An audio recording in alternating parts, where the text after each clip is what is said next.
So this is one of the dunes that our family enjoys. Small enough that you can walk up.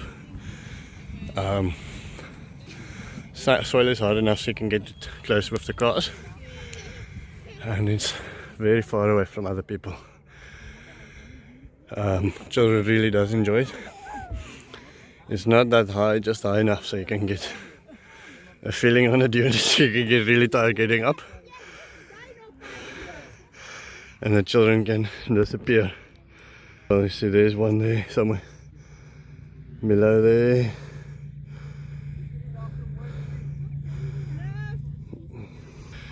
This is very nice. It's called the Cirkelduin in Swale, the specific spot. Yeah, there's once a year there's a giant party down there as well. Okay, so we just arrived back at the farm, and I am a little bit disappointed at the changes, but I have to tell myself that it's only been 7 days since I've been away, and it's only been 5 days since the rain. So my wife is very excited. I'm very disappointed. Well, not very disappointed, just I expected everything to look the way the river does right at this moment, but obviously that's unrealistic. But I'm going to turn the camera around and show you what changed. I did a walkthrough. I wasn't planning on doing a video. I was very tired, and then I went to lie in my bed for half an hour, and I decided I really want to share this with you guys while it's still fresh. And so I got up again, and I am very excited to share this with you. This is the bottom structure. That is the height that the kids built. Now the previous time the water was gone within 3 days, I think. This has now been 5 days. There's still some water left here. I think this is probably the first time in 7 years that the river came down twice in 1 year. The river came, it filled up completely again, and it ran over the banks. So that is not normal, but it's nice.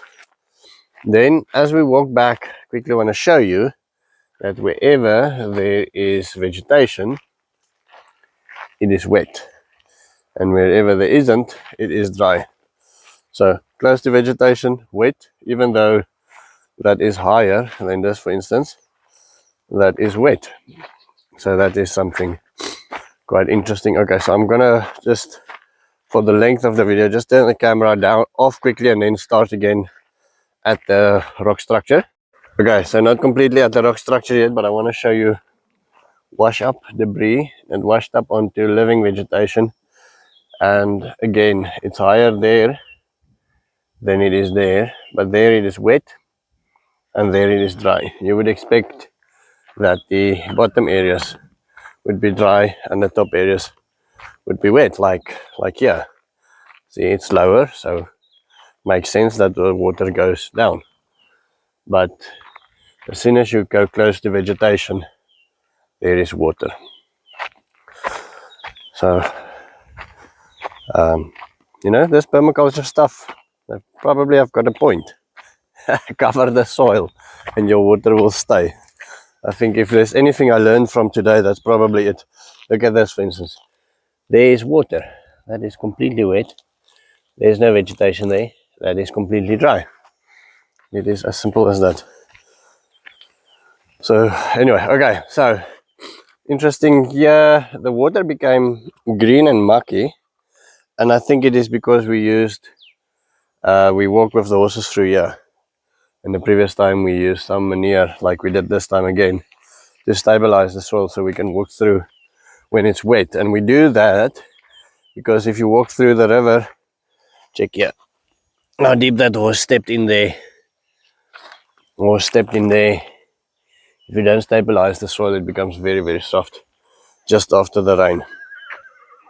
Okay, so I asked Moremi how strong the water came down. He said it didn't come down as strong as the previous time, but you can clearly see that it did come around the rock structure, and it did cause erosion to a certain extent here. Obviously the erosion gets caught by the other structures, and if it wasn't for the structure, the erosion would have been a lot worse. So when I say erosion, just understand that it would have been a lot worse. A little bit of debris caught up there Here you can see it filled up completely. This structure held back probably the most water. It held back the water all the way to the tire structure, to the check dam down there. So that is nice. Everywhere in the river is little, it looks like legumes popping up. And that's probably thorn trees. So this year we don't have grazing animals, so I would like to see how much of those legumes actually turns into trees, which would be fantastic. I drove out of Swakop this morning, and as I drove out, I said to my wife, I think I've got the flu. So if you hear me sniffing, that's me having the flu. Here you can see again, dry vegetation, it's wet. Simple as that. Okay, behind the tire structure, we had a bit of erosion. We never ever planted anything, ended up planting anything in the tires.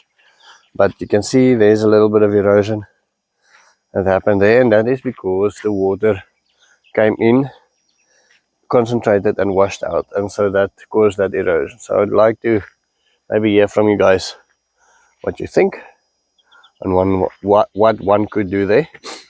But here you could see there is a definite soil build-up as well as life popping up between the branches everywhere. I don't know if you can see there, I'm going to zoom in, but that is between the branches. There's everything from that is a thorn tree to grass. So there's a whole lot of life popping up there. And then in the tires, in some of the tires like this one, there's some native grasses popping up as well. We didn't plant them, they just popped up. Now if you remember correctly, there is one structure that we never finished. We ran out of time and we weren't sure about whether our idea makes sense, etc, etc. And so that one also, there's some interesting things happen there. This is something interesting. There's some water erosion from this side. Came from there, washed in here, washed some erosion in there. Anyway, okay, so here, as you can see, plenty of debris. All of this is organic matter that stayed here because of the water that ran into the ditch. And then all around it, it is moist. That makes sense. And then all over there, that is moist. Now, these tires, for some interesting reason, didn't move. Although they never were filled up or anything like that. They also held some water back, or some water back, you can see there. But what's most interesting is this is the branches that we cut in preparation to prepare a beaver dam. And we never got around to actually building the beaver dam. We just cut them and threw them on a bunch. And they caught so much debris over here that they sort of did their own little thing as well. They almost formed their own little beaver dam in here as well. You can see the life popping up there. Let's see if they can shade it out a little bit. The life popping up between the branches there. So this is, I like this quite a bit.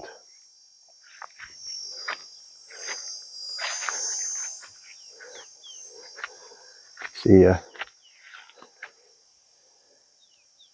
So this thing didn't move. The water was strong enough to carry in all of those debris, but it didn't move the branches. Very, very interesting indeed. Okay, then I quickly want to walk to the top swales and to those little holes that we dug. I'll show you what happened there. Now I've been thinking of doing like a hand dug well. Our water lies, our neighbor's water when he drilled, found water on 70 meters.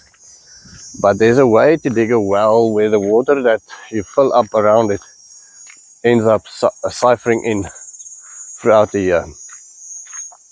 And so Steve suggested this area in front here. That's basically a dam inside of our swale, and it is moist for a long time during the year, and it does catch a lot of water during the rain. It caught so much now. The swale actually ran over. I'm gonna show you what happened with the swale. And Steve suggested this area here, and there's many positives here.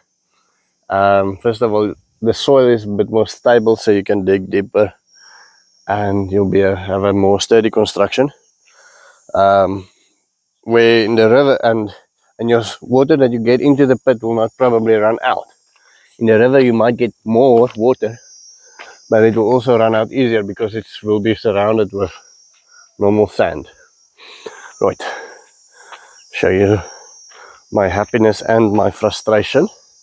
Yeah, you can see how high the water came up here on the swale. Let me just zoom out. You can see this is how high. It's almost too close for comfort, you almost want to say. How high this water came up onto this swale. Yeah, filled up. I don't know if you can see this on the camera, but this line here, this is debris. You see there's goat manure washed up on there. I wonder actually where that came from. See how high that filled up, and then that filled back there, all the way there, and then we'll walk with the swale now. So these are our new and improved dry pits. Wonder if you can see life. I'm gonna zoom in a bit. Life. Every single one of them has got life. And this is sorghum Sudan. Now these ones, I started, they actually closed quite a bit, but I started and I told the guys, listen, make these things deep, and they did. And then when I left, they made them shallow again. Came back, screamed at them, and then, although I'm not a big screamer, it does frustrate you sometimes when they do exactly the opposite of what you explain to them in detail, very carefully. So what you want is something that the water can wash in and then stay in. That is the main idea of this pit. Water needs to wash in, stay in, and then ideally, like that one, when it fills up, the water runs over and it either runs into this one or that one. You want to build them in a sort of a bird nest pattern. And then after I left, I told the guys, please, your only job while I'm gone is to plant. Now I must admit, most of the people were not here. Lucas and Moremi were the only people here, and they were probably overwhelmed, but immediately they went back to their traditional way of planting things. See, the lines are nice and straight, but there's absolutely no depth to either one of these holes. None of them received any water yet, because it was planted after the big rain. So this was planted in the last 4 days. You can see it only received maybe a little couple drops just to make a little bit of marks on the soil, but absolutely no depth. So it's a frustration. It's a frustration when you try to teach people something, and you sit and you explain the principle behind it, and you show them how the water runs from the one into the other one, and they still do exactly what you didn't tell them to do. And somebody said it's Lucas's fault. Lucas really does try to make me happy. Lucas is probably one of the best, most loyal workers that I ever had. It's not his fault. It's just the way things are. It would not change anything if I would get rid of my workers and employ other ones. I have very nice people working for me. It's just a fact of life is that when you try to teach people something, it doesn't necessarily want to work. Okay, that land there, I'm gonna take this drone up tomorrow, but that land there is just left alone. Nothing planted, it's just land that wasn't completely destroyed. As soon as it's receiving rain and it's not being grazed, that is what you can expect. Right, so swale. I think I'm gonna go to the other side of the swale, and then I'll work back, just so I'm downhill from the sun. You can almost say the sun is at my back. Okay, so this is the down sun side, the end of the swale. I'm gonna walk on the inside first, and then I'll walk back to the outside. This is basically where the swale ran over there. Now there, a mistake happened. There's a crazy amount of water that ran through here, proven by things like this debris, planks that moved. I quickly want to show you this. So here, you can see there's dries as a bone. Here there's some sticks, and underneath the sticks it is wet.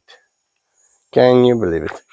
Dry sticks. I mean, that sticks isn't even touching the ground, but you can see it's wet. Same here. Just look at that. Sticks, water. Huh. If somebody tells you mulch doesn't work, just show them that. Okay, so most of these things has been planted. Some of them are just growing just because they want to. There's all mix of stuff. These are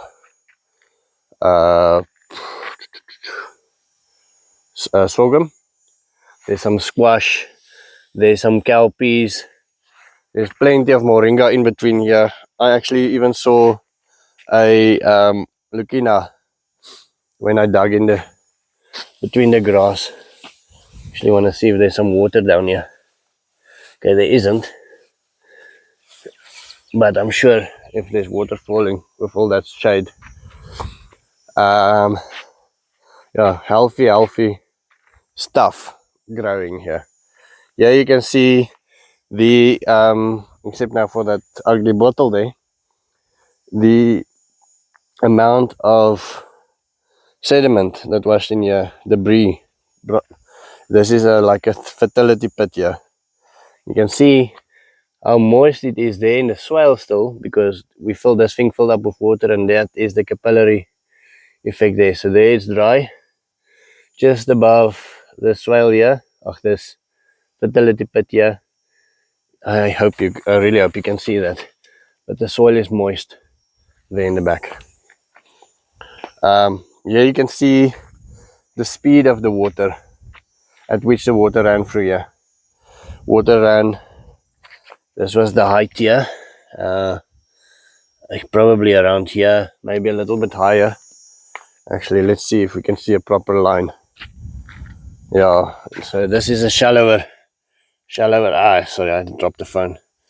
Let me put the stick here so you can see when I move back. So it wasn't that deep in the swale, so that stick over there, that was the height of the water here. Yeah, so okay, so loads and loads of growth. I wonder if this is a kelpie that just exploded. Anyway, so I'm very happy about this swale. In any case, it worked very well. Let me show you the backside quickly. Okay, so beans or cowpeas, nitrogen fixing cowpeas. Somebody told me that yeah, there's some insults because I didn't know some of the nitrogen fixing plants, but I do know a lot of others. So insult all you like. I think any nitrogen fixing plant will help fix this swale. He also wrote it in Italian, so I think he maybe lost some things in translation, so maybe he didn't even mean it as an insult. Okay, let me just turn the camera around like this while I walk back, because I want to show you something. Okay, so we are back at the beginning of the swale again, but now we're on the other side. Big pumpkins growing here. You can see the speed of the water, the amount of debris that came up here. Now the idea was the water runs over there, Comes around there, fills up. That is the highest point of the swale there. Fills up this thing, slows down, fills up this ditch here, and then runs over. And you can see here how high it came. There, I'm gonna put that stick there so you can see that stick there. That was the height, and it's filled up here. However, we made this heap of manure, all sheep manure, and although that thing worked perfectly, the water ran through the cornfield over there. It actually came out here as well. Ran through here, ran through there. Took off a lot of soil from the road. So we'll have to fix that a bit as well. I think for today that's going to be the end of my story. Thank you very much for waiting with me to see what the rain did. I will see you tomorrow. I will be back on daily videos again. Tomorrow Lucas and them I will not be working, but we will be working with some of the local people, I hope, which is going to be wonderful. Have a wonderful day.